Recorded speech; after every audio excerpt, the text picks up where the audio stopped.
Bismillahirrahmanirrahim. Assalamualaikum warahmatullahi wabarakatuh.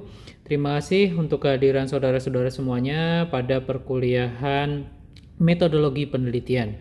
Nah, pada pertemuan kali ini kita akan membahas mengenai penomoran dan penamaan.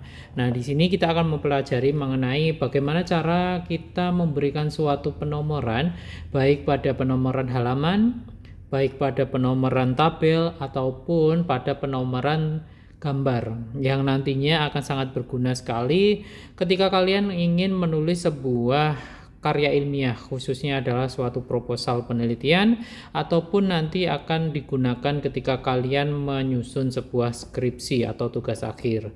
Nah, kita akan mempelajarinya.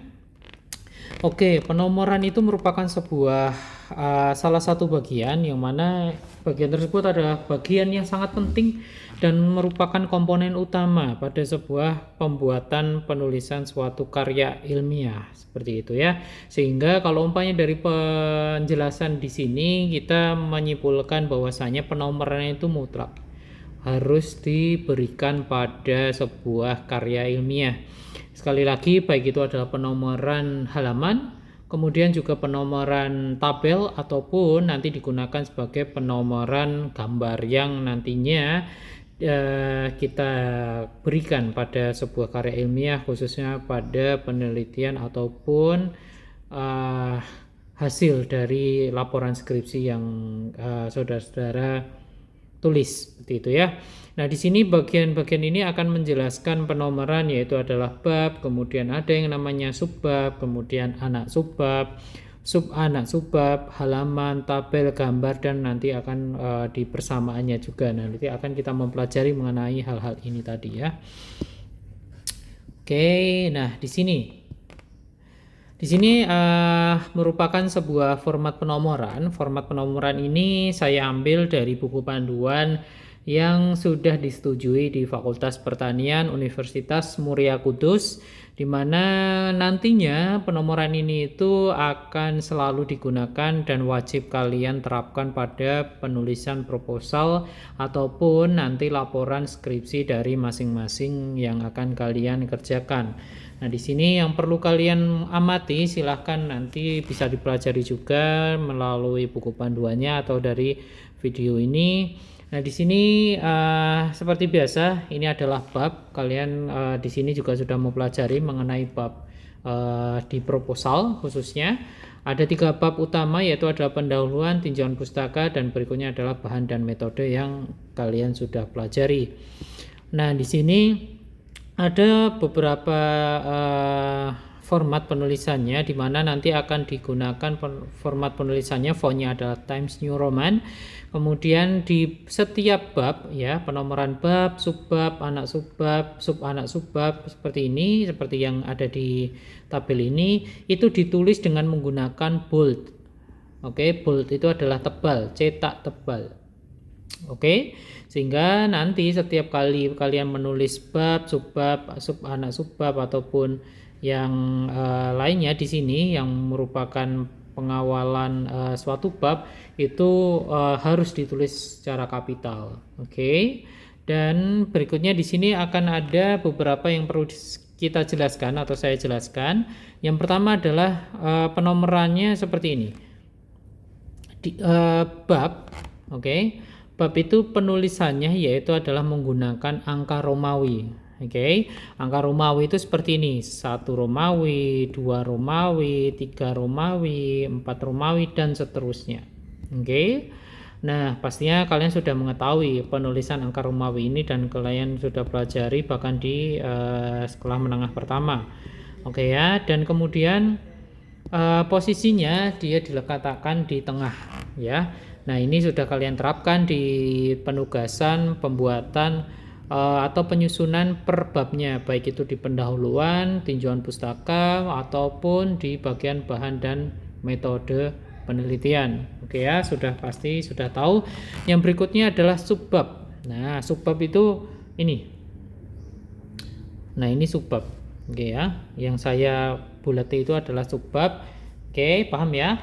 Nah, subbab ini kita menggunakan penomorannya adalah menggunakan huruf kapital. Huruf kapital itu adalah ya A, B, C, dan seterusnya menggunakan huruf abjad kapital. Oke, kalau umpamanya subbabnya 5 ya berarti dimulai dari A, B, C, D, dan E. Berarti nanti akan ada huruf kapitalnya hingga dengan E. Kayak gitu ya. Nah, kalau umpamanya di contohnya ini, dia ada subbab A, subbab B, dan subbab C. Kayak gitu ya, paham ya pastinya ya. Dan ini harus kalian terapkan ketika melakukan penyusunan proposal maupun laporan skripsi nantinya. Oke, sehingga di sini ini sangat dasar sekali, ilmu dasar sekali, sehingga harus kalian bisa terapkan kayak gitu. Karena sekali lagi, walaupun penulisan kalian bagus ya, kata-katanya menarik dan kawan-kawannya, kalau umpamanya tidak sesuai dengan format, yaitu belum merupakan penulisan karya ilmiah yang benar. Kok bisa Pak? Ya bisa, karena tidak sesuai dengan format penulisan yang sudah disetujui berdasarkan instansi-instansi yang memang kita tuju. Kalau umpamanya kita ingin menulis proposal ataupun laporan skripsi pada FP atau Fakultas Pertanian UMK, berarti instansi yang harus kita ikuti adalah pedoman yang ada di FP Fakultas Pertanian UMK kayak gitu. Kalau tidak sesuai formatnya ya berarti itu salah walaupun isinya bagus. Oke ya, gitu ya. Yang berikutnya adalah yang poin ketiga adalah sub anak subbab. Oke, sub anak subbab itu adalah seperti ini. Oke, mohon maaf ini yang dikasih angka Arab. Nah, angka Arab di sini bukan hijaiyah seperti itu ya. Bukan seperti ini, bukan, tetapi yang biasa kita tuliskan ya 1, 2, 3, 4 sampai dengan dan seterusnya sesuai dengan sub anak subbab yang diinginkan kayak gitu ya. Nah, di sini biasanya kalau umpamanya kalian pas penulisan tinjauan pustaka nih ya, tinjauan pustaka pasti berarti babnya adalah bab kedua. Oke, tinjauan pustaka seperti itu.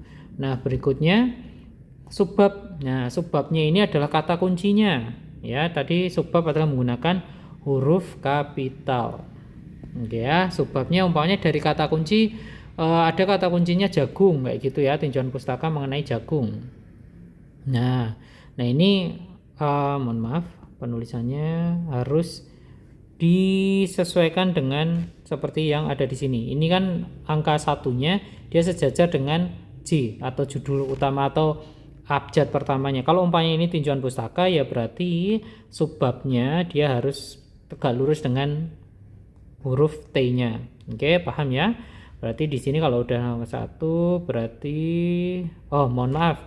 Ini enggak perlu sejajar karena ini masih subbab. Nah, ini jagung kayak gitu ya. Oke, ini jagung. Nah, ini kan baru yang A, ini baru yang subbab. Nah, berikutnya kalian ingin di jagung itu tadi ada anak subbabnya. Nah, anak subbabnya gimana berarti penulisannya Pak? Ya umpamanya ada anak subbabnya, jagung itu kan ada dari akar, batang, daun seperti itu kan. Nah, kalian ingin pisahkan sendiri-sendiri tinjauan pustakanya, itu juga bagus. Kayak gitu, berarti kalau umpamanya sesuai dengan arahan ini tadi, anak subbabnya dia harus sejajar dengan abjad pertama dari subbab. Oke, kalau di sini subbabnya adalah jagung, berarti dia harus sejajar penulisan pertamanya. Anak subbab kan tadi menggunakan Arab ya, berarti di sini 1 gitu ya. Dimulai dari sini, umpamanya akar ya, berarti tulis saja akar. Oke, berarti ini nanti isinya adalah penulisan di sini, isinya adalah tinjauan pustaka mengenai akar jagung.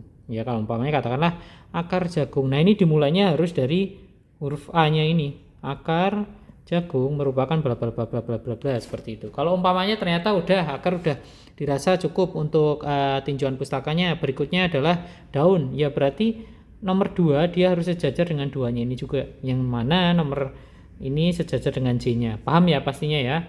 Daun ya itu. Nah, nanti berikutnya akan menyusul 3 dan kawan-kawannya. Seperti itu ya, paham ya pastinya ya. Oke, sebentar saya hapus dulu biar tidak bingung. Nah, ini berarti sudah mengetahui ya, kalau bab itu harus dari angka Romawi, angka seperti ini. Oke, kalau umpamanya subbab dia menggunakan huruf kapital. Kalau umpamanya dia sub anak subbab dia menggunakan angka Arab kayak gini. Oke. Ini ya, nih.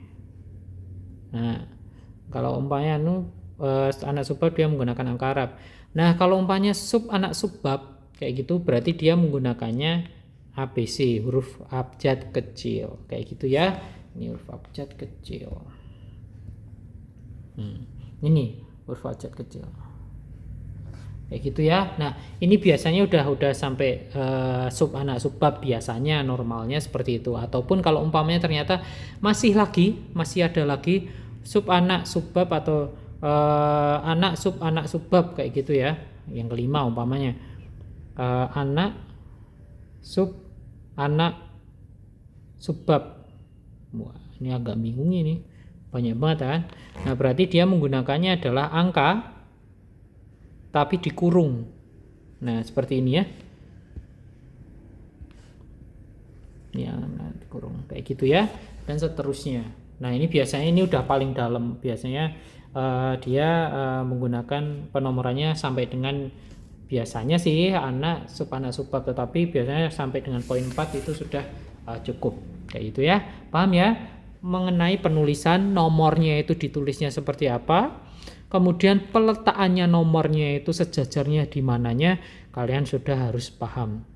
Oke, jadi nanti ketika ada penyusunan proposal ataupun laporan skripsi, sehingga hal ini tuh sudah di luar kepala, nggak menjadi permasalahan lagi ketika nanti kalian bimbingan. Dan hal ini saya tidak mau untuk jadi suatu permasalahan, karena di sini sudah saya buatkan videonya dan kalian bisa mempelajarinya sewaktu-waktu kayak gitu. Kalau umpamanya bingung ya nanti silakan untuk dilihat videonya yang ada penjelasannya, ataupun nanti akan saya berikan PowerPoint-nya. Oke, berikutnya. Nah, berikutnya kita akan mempelajari mengenai penomoran halaman. Oke. Nah, kalau umpamanya tadi adalah kita sudah mempelajari mengenai peletakan atau format penomorannya ya. Format baik nanti menggunakan bab itu menggunakan angka Romawi, subbab itu menggunakan huruf abjad kapital. Kalau umpamanya anak subbab, oke, itu menggunakan angka Arab yaitu 1, 2, 3. Kalau anak subbab menggunakan huruf kapital kecil. Nah, kalau umpamanya kalian sudah mengetahui cara peletakannya, cara menulisnya sejajarnya harus bagaimana. Nah, yang sekarang yang perlu kita pelajari yaitu adalah penomoran halaman.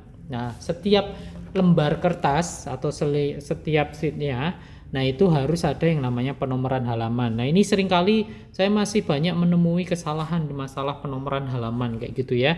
Dan ini saya berdasarkan sumber pedoman penulisan proposal maupun skripsi yang ada di buku panduan yang sudah bisa kalian akses juga di Sunan. Nah, di sini penomoran halaman merupakan bagian awal proposal dan skripsi. Itu bisa atau mulai dari halaman judul sampai dengan intisari atau sebelum bab pendahuluan. Oke, di sini saya garis bawahi bahwasanya sebelum bab pendahuluan. Nah, berarti sebelum bab pendahuluan baik itu halaman judul sampai dengan intisari, halaman pengesahan dan kawan-kawannya seperti itu. Pokoknya sebelum bab 1 atau bab pendahuluan. Oke, ini ya.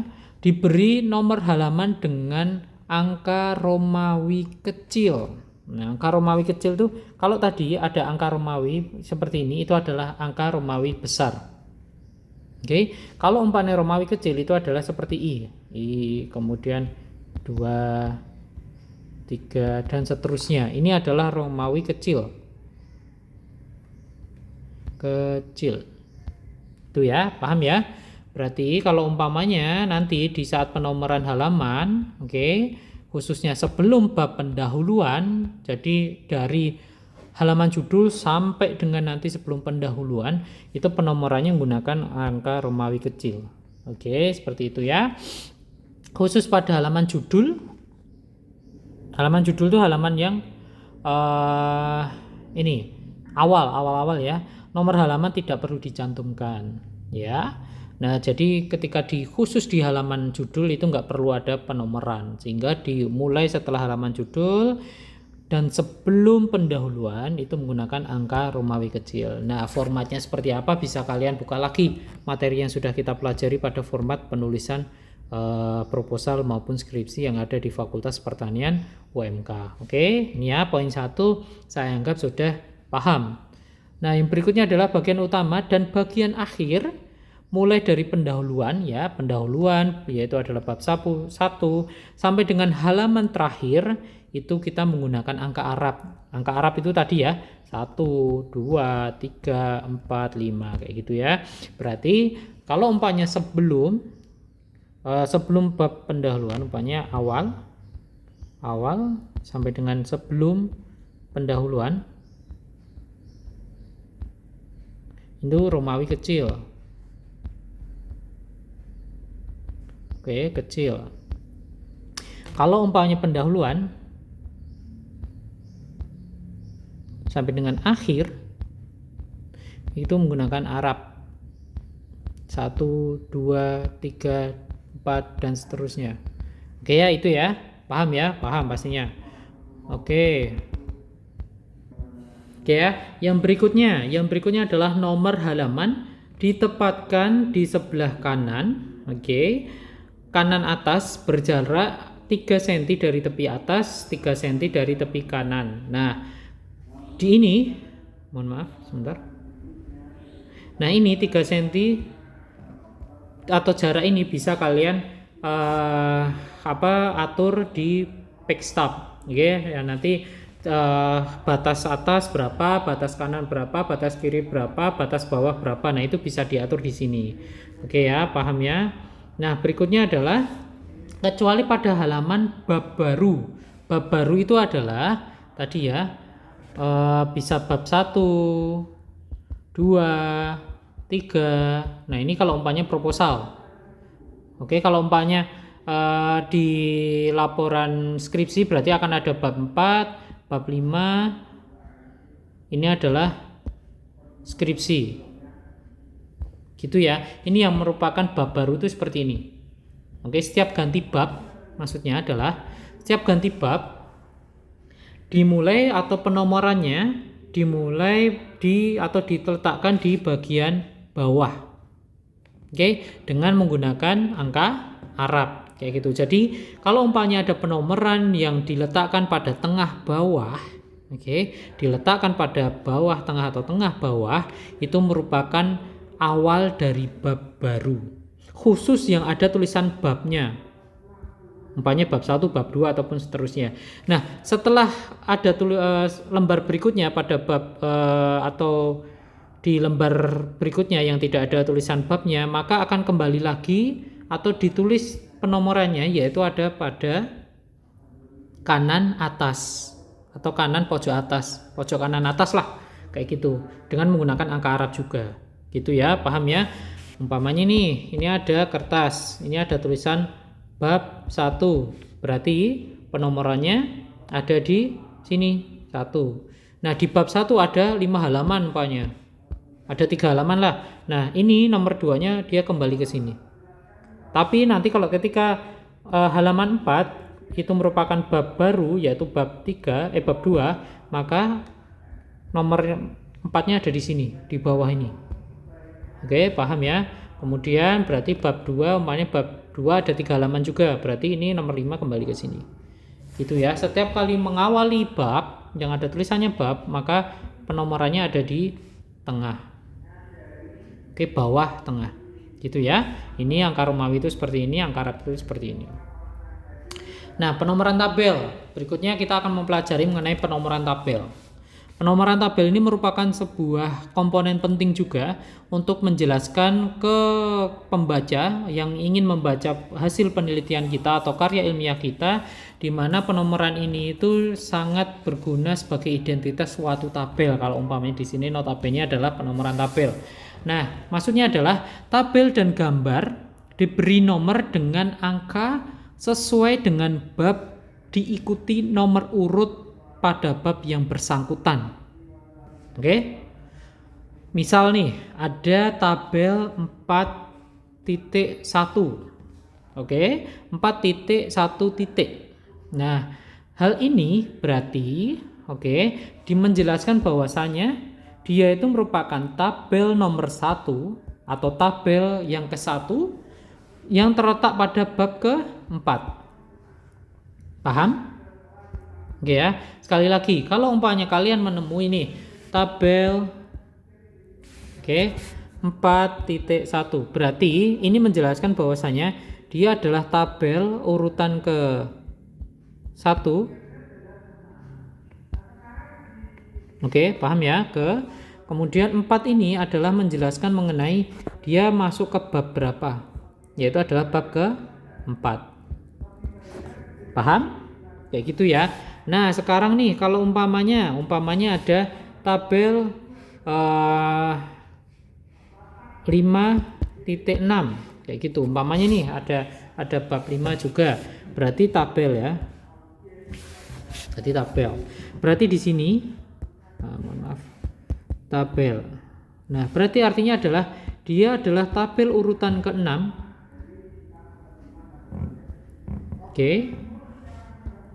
Yang terletak pada bab 5. Nah, inilah maksudnya tabel 5.6, 4.2, 4.1 itu maksudnya adalah seperti itu. Sehingga nantinya kalian jangan sampai bingung kayak gitu ya. Nah, kemudian cara penulisannya seperti ini. Harus ada kata tabelnya, bukan tabel.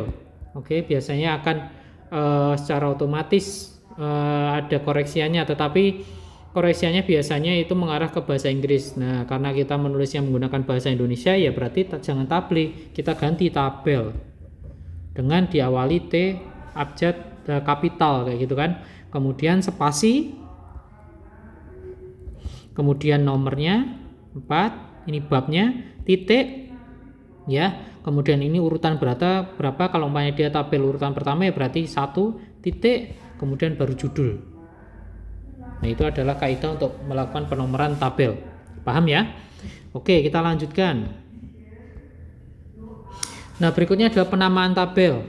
Oke, penamaan tabel memiliki beberapa kaidah dalam penulisannya. Yang pertama adalah nomor tabel yang diikuti dengan judul ditempatkan di atas tabel. Oke, mohon maaf ini typo, tanpa diakhiri dengan titik. Maksudnya adalah ini. Ini adalah ketika setelah ada penomoran, penomoran tabel, 4.1 titik ya. Setelah penomoran pasti harus ada titik, kemudian ini judul. Di akhir judul jangan sampai ada titik, kayak gitu. Tanpa titik dalam judulnya. Oke, paham ya? Itu adalah yang dimaksud di nomor 1. Berikutnya adalah tabel harus utuh, tidak boleh dipenggal kecuali tabel yang terlalu panjang sehingga tidak mungkin disajikan dalam satu halaman. Pada halaman lanjutan tabel dicantumkan nomor tabel dan kata lanjutan tanpa adanya judul. Oke. Nah, sebisa mungkin di dalam penulisan tabel jangan sampai ada kepotong. Itu untuk mempermudah si pembaca. Sebisa mungkin adalah dijadikan satu kayak gini. Ini kan tidak terpotong. Kalau umpamanya terpotong, ini katakanlah ya di halaman 4, ini kemudian terpotong jadi ke halaman 5. Nah, ini adalah salah kayak gitu karena ini masih bisa dijadikan satu halaman. Kalau memang ternyata banyak banget datanya dan harus tidak bisa di dalam satu halaman, ya berarti di sini dicantumkan nomor tabel dan kata lanjutan tanpa judul. Di sini berarti umpamanya tabel tetap 4.2 berarti ya, karena dia tabel kedua. Di sini ada kata lanjutan. Nah, kayak gitu. Paham ya? Kita lanjut. Nah, penomoran gambar. Nah, kalau umpamanya tabel, sekali lagi dia akan diletakkan di atas tabel. Penomoran ataupun pemberian judul, penamaan judul itu wajib dikasih atau dicantumkan di atas tabel. Berarti kalau umpamanya kalian nanti menemui seperti ini tuh judul untuk tabel di bawahnya, dan ini pun judul untuk tabel di bawahnya, kayak gitu ya. Nah, ini merupakan keterangan kalau umpamanya ada tanda bintang seperti ini, dia menyatakan bahwasanya ada catatan tertentu. Angkanya dengan huruf yang sama bla bla bla bla merupakan berbeda nyata atau tidak beda nyata kayak gitu. Nah, ini nanti akan mengikuti. Ya. Nah, kalau umpamanya penomoran gambar sebenarnya sama.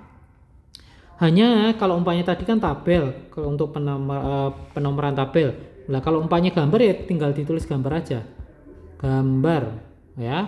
Penomorannya sama. Kalau 3 itu berarti masuk ke bab 3. Kalau umpamanya 13 ya berarti dia gambar ke 13, kemudian titik, kemudian judul di mana dia tidak diikuti tanda titik di akhir judulnya. Nah, perbedaannya adalah dia itu diletakkannya, kalau umpamanya tabel tadi diletakkannya di atas tabelnya. Kalau gambar itu diletakkan di bawah gambarnya plek atau gambarnya pas. Kayak gitu ya. Nah, kalau umpamanya seperti ini itu menjelaskan bahwasanya ini merupakan nomor tabel atau gambar, gambar atau judul yang untuk menerangkan di atasnya. Ini pun juga letaknya pasti di bawah gambar atau tabel ataupun grafik yang ada di atasnya. Kayak gitu ya, paham ya? Kalau umpamanya tabel kan ini di atas. Kalau umpamanya gambar itu di bawah, penulisannya seperti itu. Oke, dan gambar tidak boleh terpenggal, tidak boleh berbeda halaman kayak gitu, tidak boleh dipotong separuh-paruh, itu nggak bisa, harus dalam satu halaman kayak gitu ya. Kalau umpamanya ini pada halaman 5 ya halaman 5 semua keseluruhan, jadi nggak boleh ini setengah di halaman 5, setengahnya di halaman 6. Nah, ini nggak boleh kayak gitu ya. Oke, lanjut. Nah, itu saja ternyata yang baru bisa saya sampaikan mengenai kaidah penulisan penomoran ya. Format penomorannya ini tadi, bagaimana caranya menulis bab, subbab, anak subbab, dan sub anak subbab. Oke, saya yakin kalian sudah paham karena kalian sudah berlatih dalam penulisan per babnya. Dan berikutnya yaitu adalah bagaimana cara melakukan penomoran halaman. Nah, penomoran halaman kalau umpamanya per bab baru itu adalah dituliskan di bagian bawah dan diletakkan di tengahnya menggunakan angka Arab. Nah, benar. Kalau umpamanya sudah ganti halaman, maka nomornya akan kembali lagi di bagian pojok kanan atas. Oke, jangan lupa di marginnya ya, marginnya di backstabnya, marginnya itu diatur kayak gitu, apakah batas tengahnya berapa, batas atasnya berapa, batas kiri dan kanannya berapa, batas bawahnya berapa. Oke, itu ada di pedoman.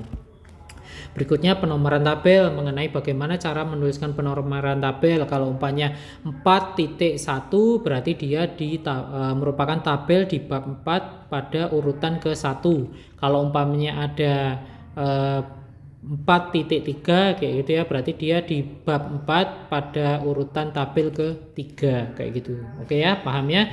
Kemudian penamaannya itu adalah tanpa titik. Penulisannya adalah seperti ini dan diletakkannya adalah di atas tabelnya. Oke, kalau umpamanya penomoran gambar itu adalah sama. Pemberian penamaannya juga sama. Oke, tetapi cuma bedanya adalah dia diletakkan di bawah gambarnya. Oke, bisa grafik, bisa diagram, oke, bisa gambar seperti itu ya. Berarti dia harus diletakkan di bawah. Oke, jangan sampai terpenggal atau terputus gambarnya kayak gitu ya. Dan kemudian dalam penamaan ini, penamaan judul, gambar ataupun tabel itu adalah ketika di sini dia akan ke bawah itu jangan sejajar dengan huruf G-nya, tetapi silakan dimenjorokkan hingga dia sejajar dengan huruf atau abjad pertama dari judulnya. Oke, nah ini seperti ini ya. Ini juga seperti ini. Dan ini juga seperti ini. Itu untuk kerapiannya juga. Mungkin itu saja yang baru bisa saya sampaikan. Kalau umpamanya memang ada yang belum paham dan perlu ditanyakan, silahkan untuk bisa ditanyakan melalui forum yang memang sudah tersedia. Bisa menggunakan WhatsApp atau grup WhatsApp, ataupun bisa dari Sunan. Ya udah saya buatkan forum diskusinya juga kayak gitu ya.